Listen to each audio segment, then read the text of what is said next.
Hello दोस्तों, कैसे आप सभी लोग। आशा करते हैं सभी लोग अच्छे होंगे, स्वस्थ होंगे, मस्त होंगे, तंदुरुस्त होंगे। तो दोस्तों, आज हम आपके सामने उपस्थित हैं सीटेट सीडीपी का एक नए प्रैक्टिस सेट के साथ। और यह जो प्रैक्टिस सेट है ना, आपके आने वाले एग्ज़ाम के दृष्टिकोण से 5-7 नंबर लेकर के आने वाले हैं। अगर हम प्रैक्टिस सेट नंबर की बात करेंगे तो 19वां प्रैक्टिस सेट है और इसमें अगर हम टॉपिक की बात करेंगे ना, तो इसमें कोई खास टॉपिक को लेकर के नहीं, बल्कि हम लोग संपूर्ण सीडीपी को ही कवर करने वाले हैं। क्योंकि हम लोग का जो क्वेश्चन है ना आज के इस सेशन में, वह है मिक्स क्वेश्चन। यानी कि हम लोग आज सभी टॉपिक के, यानी सभी चैप्टर के सभी टॉपिक से सभी क्वेश्चंस को लेकर के आए हैं, जो आपके आने वाले सीटेट के एग्ज़ाम के दृष्टिकोण से ना बहुत ज़्यादा महत्वपूर्ण है। तो हमारे साथ अंत तक बने रहिएगा, एक भी क्वेश्चन को नहीं छोड़िएगा। और एक रिवीजन के तौर पे, अंतिम टच देने के तौर पे ना बहुत ही फास्टली ढंग से हम सारे क्वेश्चन को कवर करेंगे। आप हमारे साथ बने रहिएगा। पहला क्वेश्चन है आज के इस सेशन का। क्वेश्चन है आपके सामने, क्वेश्चन नंबर 2 लिखा गया है, लेकिन फर्स्ट ही क्वेश्चन है। क्वेश्चन कह रहा है कि यदि एक शिक्षक यह मानकर शिक्षण रणनीति निर्धारित करता है कि ज्ञान बाह्य रूप से आरोपित न होकर के बालक द्वारा सामाजिक अंतःक्रिया के माध्यम से निर्मित होता है, तो उसका दृष्टिकोण जो है ना, किस सैद्धांतिक पृष्ठभूमि से सर्वाधिक प्रभावित माना जाएगा। यानी कि एक शिक्षक का मानना ये है कि जो ज्ञान है ना, वो बाह्य रूप से आरोपित नहीं होता है, बल्कि बालक द्वारा सामाजिक अंतःक्रिया के माध्यम से निर्मित होता है। तो उनकी यह दृष्टिकोण जो है ना, किस सैद्धांतिक पृष्ठभूमि को सर्वाधिक प्रभावित करता है। ऑप्शन आपके सामने व्यवहारवादी, परिपक्वतावादी, रचनावादी और मनोविश्लेषणात्मक।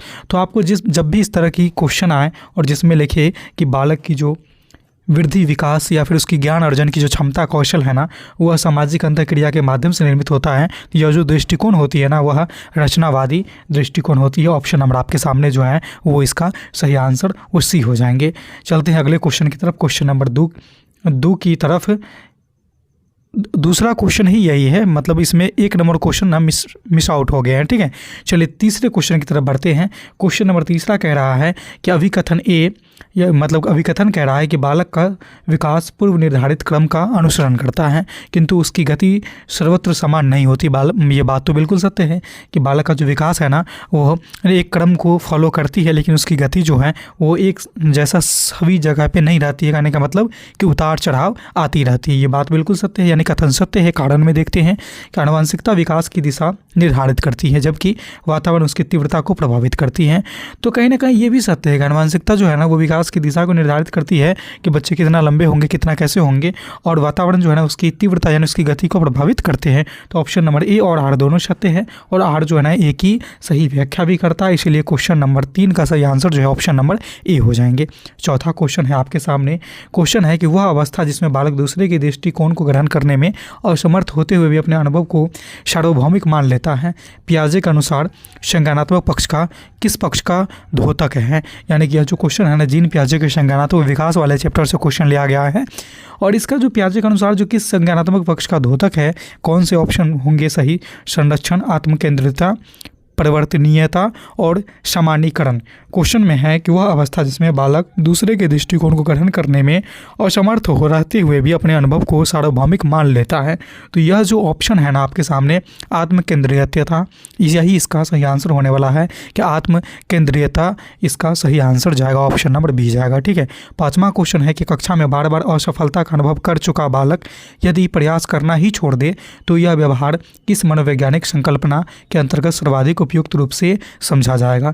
यानी होता नहीं है कि जब बार बार असफल होते हैं तो अंत में प्रयास करना छोड़ देते हैं। ठीक है, तो यह व्यवहार जो है किस मनोवैज्ञानिक संकल्पना के अंतर्गत सर्वाधिक उपयुक्त रूप से समझा जाएगा। ऑप्शन है नकारात्मक पुनर्बलन, सीखी हुई असहायता, दमन और विलंबित परिपक्वता। तो जब प्रयास करते करते छोड़ देता है ना, तो इसको बोला जाता है सीखी हुई असहायता के अंतर्गत आना। ऑप्शन नंबर आपके सामने बी हो जाएंगे। छठे क्वेश्चन की तरफ बढ़ते हैं कि जब कोई बालक बिना स्पष्ट निर्देश के समस्या के समाधान तक अचानक पहुंच जाता है, क्या होता है कि जब कोई बालक बिना स्पष्ट निर्देश के समस्या के समाधान तक अचानक पहुंच जाता है, तो यह अधिगम किस सिद्धांत के अनुरूप माना जाता है। यानी इसमें क्या है ना कि अचानक से पहुंच गया, क्या परीक्षण त्रुटि होगा, या शास्त्रीय अनुबंधन होंगे, क्रियात्मक अनुबंधन होंगे, या फिर अंतर्दृष्टि अधिगम होंगे। ठीक है, तो इन चारों में से जो सही आंसर होगा ना, जब देखिएगा कि अचानक अपने प्रयास तक पहुंच जाता है समाधान वाले पे, तो ये होते हैं अंतर्दृष्टि अधिगम। ठीक है, क्या होते हैं? अंतर्दृष्टि अधिगम। ऑप्शन नंबर डी हो जाएंगे। 7वां क्वेश्चन है कि वह शिक्षण स्थिति जिसमें शिक्षक सहायता इस प्रकार देता है कि धीरे धीरे बालक स्वयं समस्या का समाधान करने लगे, निम्न में से किस प्रक्रिया का सूचक है? देखिए, इसमें बच्चे को शिक्षक सहायता देंगे और इस लायक, इस काबिल बनाएंगे कि वो अपनी जो समस्या है ना उसको खुद से समाधान करने के योग्य बन जाए। तो निम्न में से जो कौन सी प्रक्रिया होगी वो आपको देखना है। तो पुनर्बलन आप कहेंगे नहीं होगा, अनुकरण भी नहीं होगा, स्थानांतरण भी नहीं होगा, इसके फोल्डिंग होगा, क्योंकि इसके फोल्डिंग में क्या होता है कि सहारा ही दिया जाता है, सहायता ही प्रदान किया जाता है। तो ऑप्शन नंबर आपके सामने ना बी इसका राइट हो जाएंगे। ठीक है, 8वां क्वेश्चन है कि यदि किसी बालक की बौद्धिक क्षमता औसत से अधिक होने के बावजूद भी उसकी शैक्षणिक उपलब्धि अपेक्षाकृत कम हो तो इसे किस श्रेणी में रखा जाएगा? ऑप्शन है आपके सामने, मंदबुद्धि में रखा जाएगा। देखिए, बौद्धिक क्षमता औसत से अधिक है लेकिन उसकी शैक्षणिक उपलब्धि जो है ना अपेक्षाकृत कम है, तो क्या वो मंदबुद्धि का है, या अधिगम अक्षमता है उसमें, या भावनात्मक विकार है, या सामाजिक अभाव है? तो आप पाएंगे जब इस तरह की कोई छात्र होती है तो उसको बोला जाता है उसमें अधिगम अक्षमता है, क्योंकि उसकी बुद्धि लब्धि जो है ना, उसकी बुद्धि बौद्धिक क्षमता जो है औसत से अधिक है, लेकिन फिर भी शैक्षणिक क्षेत्र में अपेक्षाकृत वो कम प्रदर्शन करता है। तो कहने का मतलब क्या हो गया ना कि उसके अंदर किसी भी तरह का अक्षमता है, किसी तरह का डिसमेरिट है, किसी भी तरह का विकार है। ठीक है, चलिए, तो इस तरह से आप पाएंगे क्वेश्चन नंबर 8 का सही आंसर जो है ना वो आपका बी हो जाएगा। तो दोस्तों, आप जो प्रैक्टिस सेट लगा रहे हैं ना सीटेट बाय रौशन चैनल पे, तो जो लोग भी अभी तक चैनल को सब्सक्राइब नहीं किए हैं एक बार सब्सक्राइब कर लेंगे, और अगर सेशन अच्छी लगती है ना तो दोस्तों एक बार लाइक कर देंगे सारे के सारे लोग। ठीक है, चलिए 9वें क्वेश्चन की तरफ बढ़ते हैं। क्वेश्चन है कि किशोरावस्था में भावात्मक अस्थिरता का प्रमुख कारण किसे माना जाता है? भावनात्मक अस्थिरता देखने को मिलता है कब? किशोरावस्था में, यानी 11 से लेकर के 19 वर्ष की आयु में। ठीक है, तो इसका प्रमुख कारण किसे माना जाता है? क्या संज्ञानात्मक परिपक्वता है, या फिर हार्मोनल परिवर्तन है, जो हार्मोन एक्सचेंज होते हैं ज़्यादातर उसकी वजह से, या फिर सामाजिक दबाव है, या फिर नैतिक द्वंद्व है? तो इन चारों में से जो आप पाएंगे ना वो हो जाएंगे आपके हार्मोनल परिवर्तन। जो हार्मोनल परिवर्तन देखने को मिलते हैं, अलग अलग तरह के हार्मोन रिलीज होते हैं इस अवस्था में खास करके ना, इसकी वजह से भावनात्मक अस्थिरता यानी कि संवेग से जुड़ी हुई चीज़ें यहाँ पर देखने को मिलती है। ऑप्शन नंबर बी हो जाएंगे। 11वां क्वेश्चन है, अभी कथन कह रहा है कि प्रेरणा अधिगम को न केवल आरंभ करती है बल्कि उसे निरंतर बनाए भी रखती है। ये बात बिल्कुल सही है कि आप प्रेरित हो जाते हैं कि सीटेट हमें देना है तो आप पढ़ना आरंभ कर देते हैं, और आप यह भी प्रेरित हैं कि सीटेट में हमें अच्छे अंक लाना है तो पढ़ना आप जारी भी रखते हैं। ठीक है, तो इसीलिए कहा गया है कि प्रेरणा अधिगम को न केवल आरंभ करती है बल्कि उसे निरंतर बनाए भी रखती है। और यानी कारण कह रहा है कि प्रेरणा के अभाव में क्या गया अधिगम अकाल्पनिक और अल्पकालीन, मतलब कुछ ही समय के लिए, ठीक है, अल्पकालिक एवं यांत्रिक हो जाता है। यांत्रिक कहने का मतलब कि हस्तपरक नहीं होकर के एक होता है ना कि मतलब एक हम अपना काम कर रहे हैं उस तरह का हो जाता है। तो बात ये भी सही है कि प्रेरणा का अभाव जब नहीं रहेगा तो आप थोड़े दिन के लिए तो काम करिएगा लेकिन फिर क्या है कि छोड़ दीजिएगा, तो उसको बोला जाता है अल्पकालिक। ठीक है, तो इस तरह से ए और आर जो है ना दोनों सत्य है, और आर जो है ना ए की सही व्याख्या भी करता है। ऑप्शन नंबर ए हो जाएंगे इसका राइट आंसर। 11वां क्वेश्चन है कि वह सिद्धांत जो अधिगम को उद्दीपक प्रतिक्रिया के यांत्रिक संबंध तक सीमित करता है किससे संबंधित है? वह सिद्धांत जो अधिगम को उद्दीपक प्रतिक्रिया के यांत्रिक संबंध तक सीमित करता है ना, वह सिद्धांत किसने दिया था? तो पियाजे नहीं दिए थे, कोहलबर्ग भी नहीं दिए थे, वाइगोत्स्की भी नहीं दिए थे, कोहलबर्ग भी नहीं दिए थे। ये कौन दिए थे? तो स्किनर दिए थे। ऑप्शन नंबर आपके सामने सी हो जाएंगे। ठीक है, 12वां क्वेश्चन है कि बहुबुद्धि सिद्धांत का शैक्षिक निहितार्थ यह संकेत देता है कि सभी बालक समान रूप से सीखते हैं, बुद्धि केवल IQ के द्वारा ही मापी जा सकती है, शिक्षण को एक रूप नहीं रखा जा सकता है, और डी कह रहा है कि परीक्षा की क्षमता का मानदंड है। तो इसमें से जो सही आंसर हो जाएंगे ना वो हो जाएंगे आपके सामने ऑप्शन नंबर सी कि बुद्धि का सिद्धांत ये कहता है कि सभी बच्चों में बुद्धि अलग अलग होते हैं, इसीलिए शिक्षण को एक रूप में नहीं रखा जा सकता है। अगर हम एक रूप में रखेंगे तो कुछ बच्चे तो सीख पाएंगे लेकिन बाकी के कुछ बच्चे नहीं सीख पाएंगे, क्योंकि सभी की बुद्धि लब्धि एक जैसी नहीं होती है। तो ऑप्शन नंबर आपके सामने सी हो जाएंगे।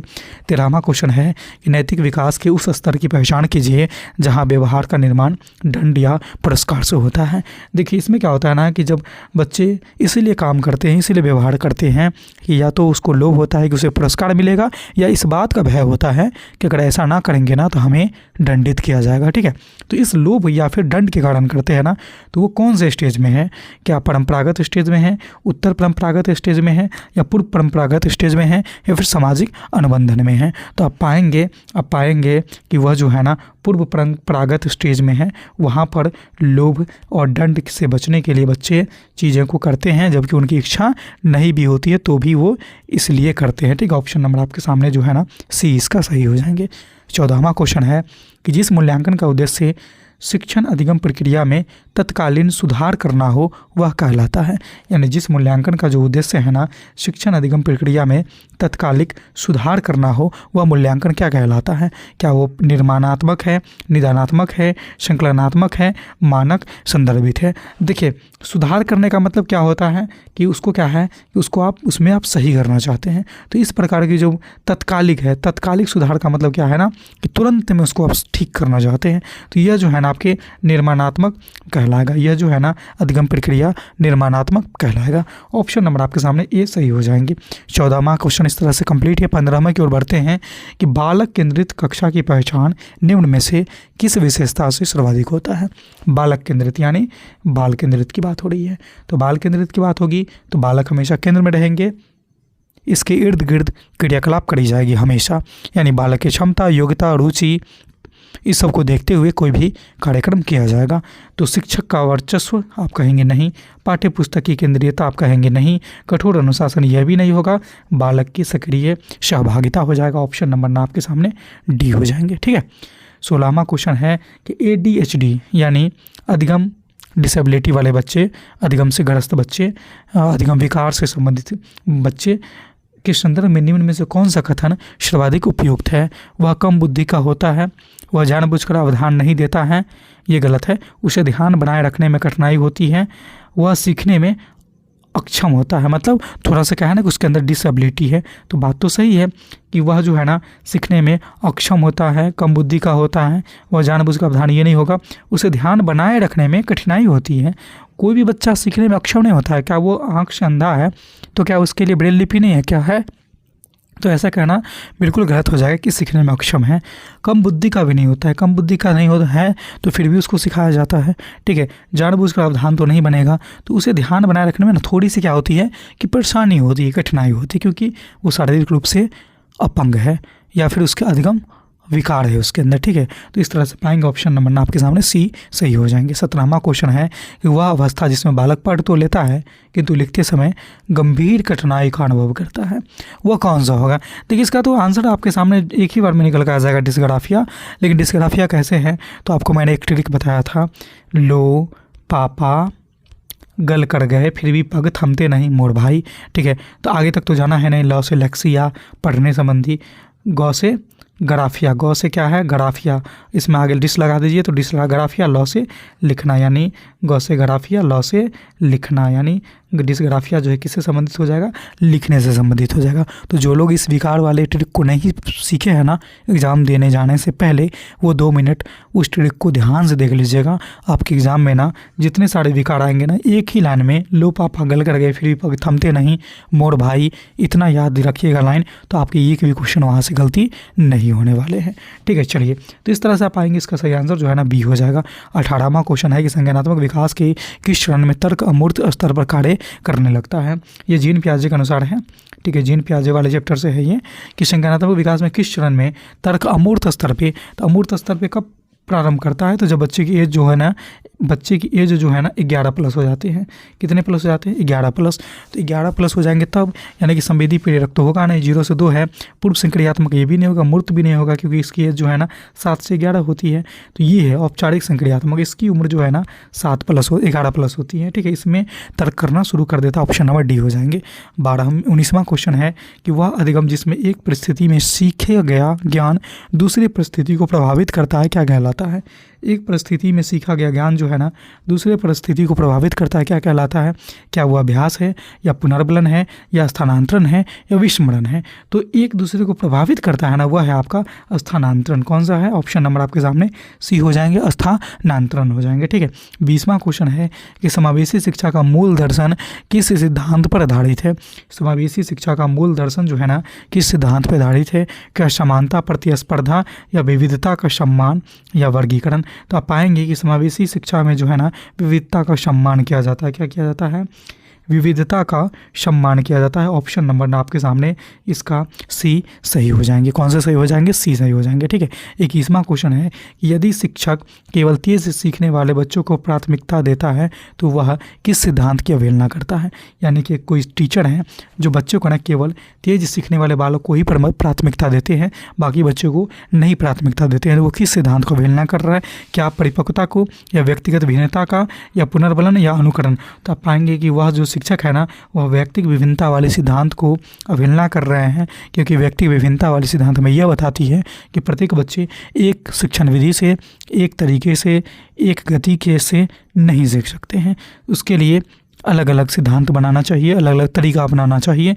और एक शिक्षक केवल इसको तेज़ वाले के लिए काम करता है, जो कम बुद्धि लब्धि वाले हैं, धीरे से सीखते हैं, उसके लिए उसको अवहेलना करता है ना, तो ये जो है व्यक्तिगत विभिन्नता वाले सिद्धांत की अवहेलना कर रहा है। ठीक है, चलिए 22वां क्वेश्चन है आपके सामने कि विकास और अधिगम के मध्य संबंध का सर्वाधिक उपयुक्त रूप से कैसे समझा जा सकता है?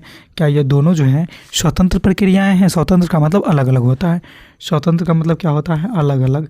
ठीक है, क्या विकास और जो अधिगम है ये अलग अलग प्रक्रिया आप कहेंगे? नहीं, दोनों अलग अलग प्रक्रिया नहीं है, दोनों परस्पर विरोधी भी नहीं है।